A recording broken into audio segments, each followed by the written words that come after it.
Good morning. You are watching Outsiders. I'm James Morrow here, as always, with Rowan Dean and Rita Panahy. And now, dear comrades, it is time to thank the great helmsman, Uncle Joe Biden, for his service and prepare to bask in the shining light of new Supreme Leader Kamala thought. Oh, how glorious. But for those of us not indoctrinated in the Kamala cult, or shall we say, signing up to white women for Kamala Zoom calls, yes, this is actually by a thing, and it's already being called Karens for Kamala, the question remains, what does Kamala Harris actually, well, think? And I know think here may be using a bit of a heavy lift here, but stick with me here. Kamala does not think you should be using the term radical Islamic terrorism.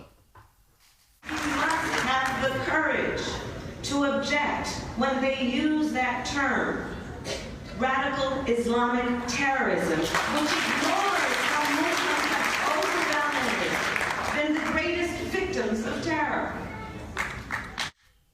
Got that? Don't use the phrase radical Islamic terrorism. Now, there is a lot to unpack there, not the least of which being when radical Islamic terrorists target their fellow Muslims, as she suggested, for not being radically Islamic enough, well, they're still victims of that radical Islamic terrorism.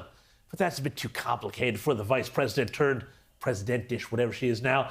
That was, of course, Kamala Harris speaking at the Islamic Center of Southern California in 2016. So, anyway, you got that? Under the new Kamala regime, radical Islamic terrorism does not exist. Perhaps it will get a new name under a Kamala regime. Over-exuberant Quranic eschatology, perhaps. Who knows? This is all the more concerning when you consider that this man, Philip Gordon, Kamala Harris's national security advisor, is said to be tipped for a much bigger role in a future Harris administration. Remember this name because Gordon was a key player in the Iran nuclear deal, which has put Tehran on course for a nuclear weapon and empowered the mullahs to spread chaos and destruction through the Middle East. If you thought foreign policy was a mess under Joe Biden, if they dragged Kamala into office, you ain't seen nothing yet. And as they say on the TV ads, though, but wait, there's more. Because, I'm sorry to disappoint you, I can't throw in a set of steak knives. Instead, there's another phrase Kamala Harris doesn't want you to use. And we must also have the courage to reject that term illegal alien. I have seen some of the worst of criminal behavior. I have seen the worst of crime. An undocumented immigrant is not a criminal. Sorry, what? I can think of plenty of undocumented immigrants who are indeed criminals. The illegal Venezuelan alleged to have killed young nursing student Laken Riley, for example. The two illegals who were charged in the killing of a 12-year-old girl in Texas who was found strangled in a creek. Illegals who had also been caught by Border Patrol and allowed free into the community, alleged to be responsible for that one. And of course, the El Salvadorian sex criminal charged with another woman's murder in Virginia. I could go on and on with these cases, but I would say these illegal immigrants are indeed, sorry, Kamala, criminals.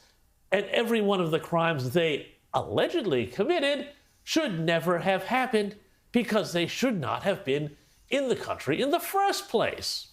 That's the meaning of the word illegal.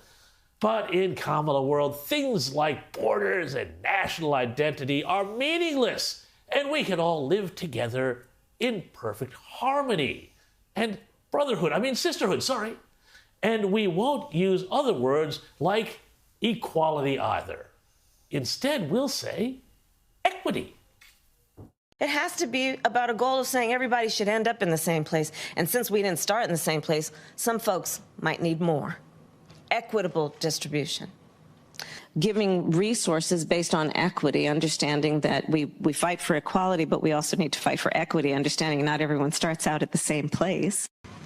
So there's a big difference between equality and equity. Equality suggests often everybody should get the same thing. Well, that often assumes everybody started out in the same place, as opposed to equity, which is everyone should end up in the same place. Ooh, let me get this straight then. Instead of everyone having the chance to do what they will and wind up where they want, everyone instead, according to dear leader Kamala, should get what they need to wind up in the same place. I wonder if, I don't know, there's a more succinct way to put this. Maybe, I don't know, from each according to her ability, to each according to their need. Where have I heard this before? Oh, yeah, Karl Marx. Well, I've got a word for Kamala, and it's one she might also try and ban us from saying. But to me, her program sounds an awful lot like communism.